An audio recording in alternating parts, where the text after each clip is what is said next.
to the show. So today I'm talking about Pope Francis and the Catholic Church and the interesting machinations that are happening between the left wing progressive side of the church and the right wing conservative part of the church. Now, throughout its history, uh, the church has always had this to and fro between these two factions and elements within the church. And Pope Francis is a Jesuit. Now, Jesuits within the Catholic Church is the Order of Society of Jesus, as its formal title is known, is that they are somewhat of a mystical side of the church.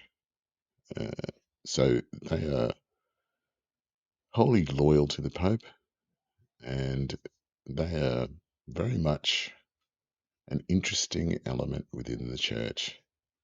I mean, they were always perceived as something as a conservative uh, movement within the church because they evolved after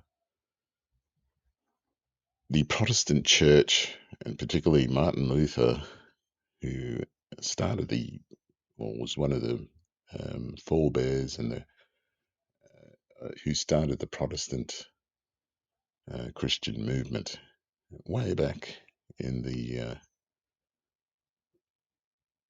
1500s. And the church had a council in 1550, I believe it was the Council of Trent, in which they addressed Martin Luther and his 95 thesis, which he nailed to the church cathedral door of Wittenberg. Um, and so they've been addressing Protestantism um, since then. So roughly about um, like over 500 years. So it's interesting that Pope Francis, who is a Jesuit, um, who has this progressive idea and progressive reforms of the Catholic Church, it would seem that he's taking on the precepts of Second Vatican Council, which was held within this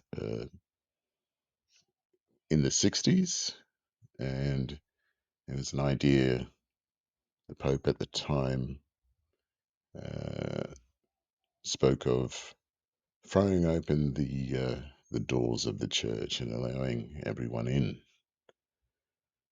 And it is something of the church's performance in its role as to use a theological, biblical metaphor, as uh, the bride of Christ, and Christ being the groom, which is taken from the parables, one of the parables of Christ. Uh, so it's interesting that the Pope now is actually implementing those reforms. So let's look at this article here. And it says Pope revokes privileges of conservative US cardinal critical of church's reform. So Pope Francis has decided to punish one of his highest ranking critics, Cardinal Raymond Burke. It should be understood that um, it's exceedingly rare for a pope to remove a cardinal. It never, I think last time it happened was at least something like 3 or 4 centuries ago.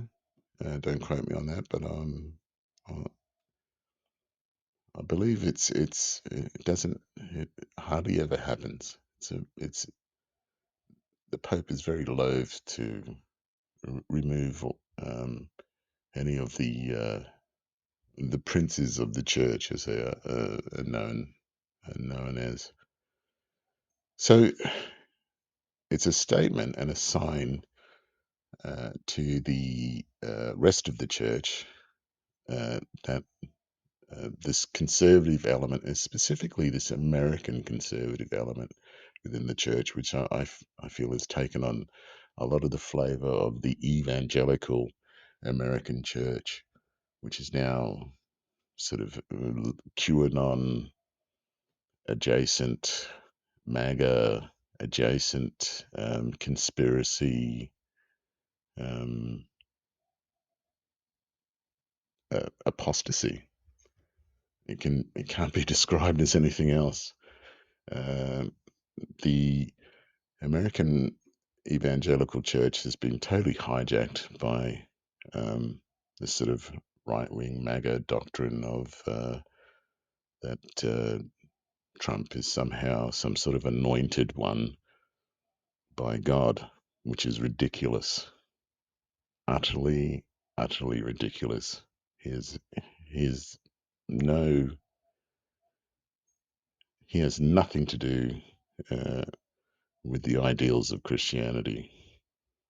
He's a reality star and um, carpetbagger, idiot. He doesn't know anything about the Bible, but now this cult has formed around him, and I think Pope Francis is drawing a line in the sand, and this Cardinal Burke guy is is an apostate, and he should be excommunicated in my opinion, my humble opinion.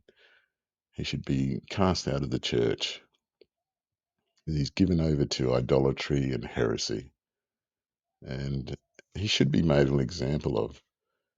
Um, I don't think Pope Francis goes far enough, but this is shocking to the American church, um,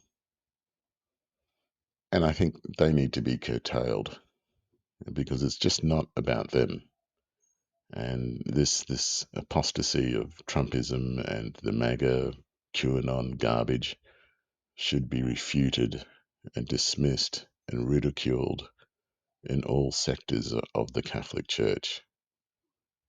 Um, so I'm glad to see that he's done this.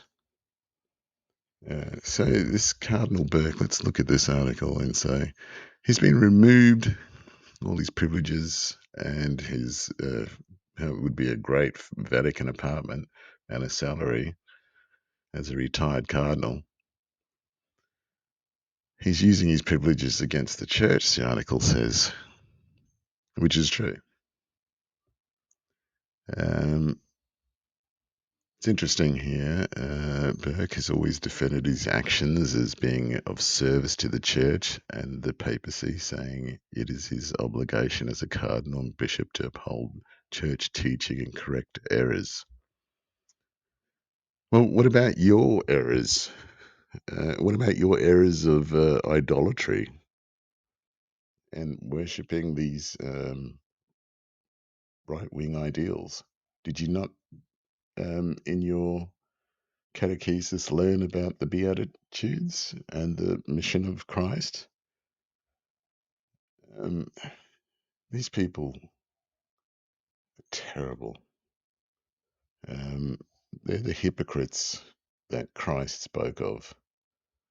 They make a great big performance, but their actual, as he says, their lips honor me, but their hearts are far from me. And this guy is an example of that. So good riddance to bad rubbish, I say. I think it's exceptional that Pope Francis is fulfilling Christ's mission in this aspect. It is good that he has made a statement to the conservative right wing element within the Catholic Church that, especially this idolatry and heresy of the Trump MAGA garbage is not going to infect the Catholic Church. If you want to practice that heresy, become an evangelical American. Join the American Evangelical Church. But that sort of trite has no place within the modern Catholic Church. But let me know what you think.